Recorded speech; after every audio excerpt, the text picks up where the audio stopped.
We have had several requests by our supporters to challenge Dr. Zakir Naik. Oddly enough, we were also challenged by Muhammadans to do the same. Here we go.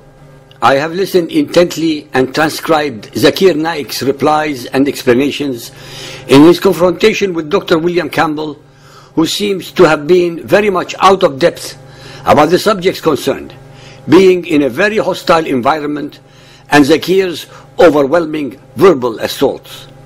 Under such circumstances, the best form of attack is to make very simple but deadly observations and statements, as I shall do so shortly.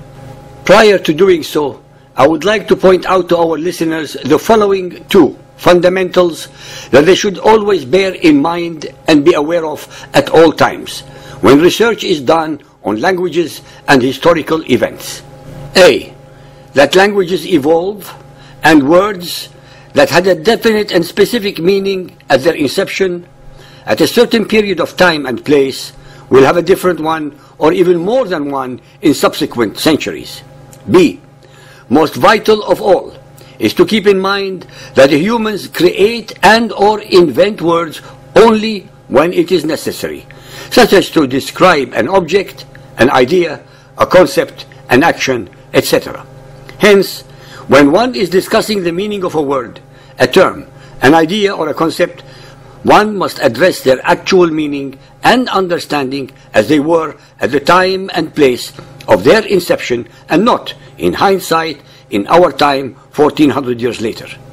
I found Zakir Naik a very eloquent, persuasive, humorous, articulate, and a very convincing speaker, but, as I shall demonstrate, an accomplished pathological liar like his mentor Muhammad.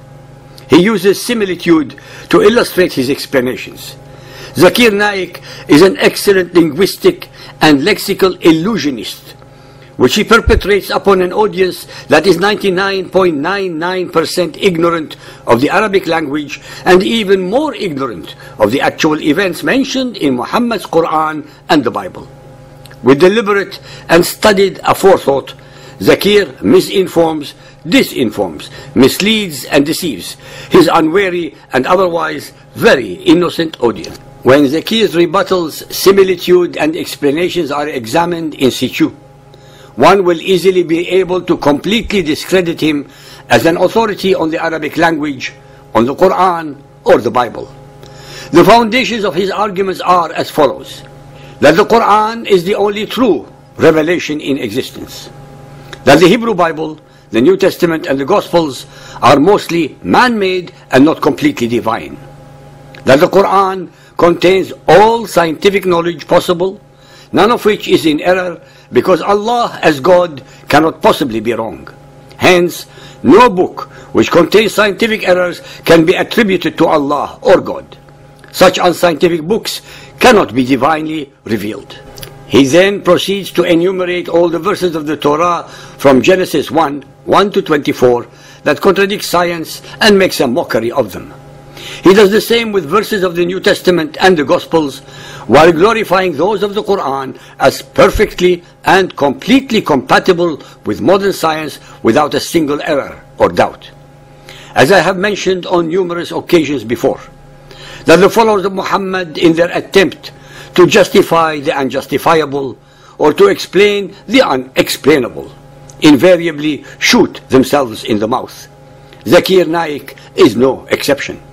He invariably and with malice aforethought regales his audience with misquotations and misinterpretations of verses, ideas and concepts from the Bible by allegedly referencing them in chapter and verse that will never be verified by his enraptured but otherwise totally ignorant Muhammadan followers. I shall now address some of his explanations in his confrontation with Dr. William Campbell. Item 1. He accuses the Bible of being unscientific and hence ungodly on the particular issue that it says in Deuteronomy 14 verses 6 and 7. You may eat any animal that has a split hoof divided in two, and that chews the cud.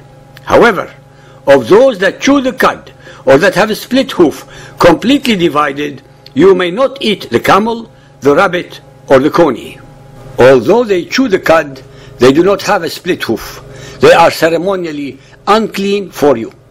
This seems pretty straightforward on the face of it, as Zakir gloatingly informed his bemused audience that this is unscientific, since everyone knows that hares do not chew cud.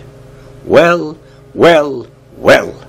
With all due respect to the very learned Zakir and his unlearned audience, they are very, very, very wrong as usual. Let us examine the question based on the very science that Zakir is in love with, and I quote, "Cud chewers are generally classified as belonging to the order of ruminants. Ruminants are defined as an even-toed animal that regurgitates and masticates its food after swallowing. This means that a cow, for example, will eat vegetation and swallow it. The cow's stomach is divided into 4 chambers, where some of more easily digestible nutrients are absorbed by the body, while other more fibrous material is stored in the stomach and then regurgitated. The cow will re-chew this material and re-swallow it so that it can digest it as well. Rabbits and hares, however, do not have a chambered stomach such as the cow. They also do not regurgitate their food. What they do perform is a function named secotropy. Rabbits are sometimes called pseudo-ruminants, whereas the feces commonly seen excreted by rabbits are fairly large, dry and ovoid, excreted singly and consist of fibrous plant material. Secotrophs are about half that size, occur in moist bundles stuck together with mucus, and are very fine, textured and odoriferous. They are seldom seen, as the rabbit plucks them directly from the anus as they are passed and swallows them whole.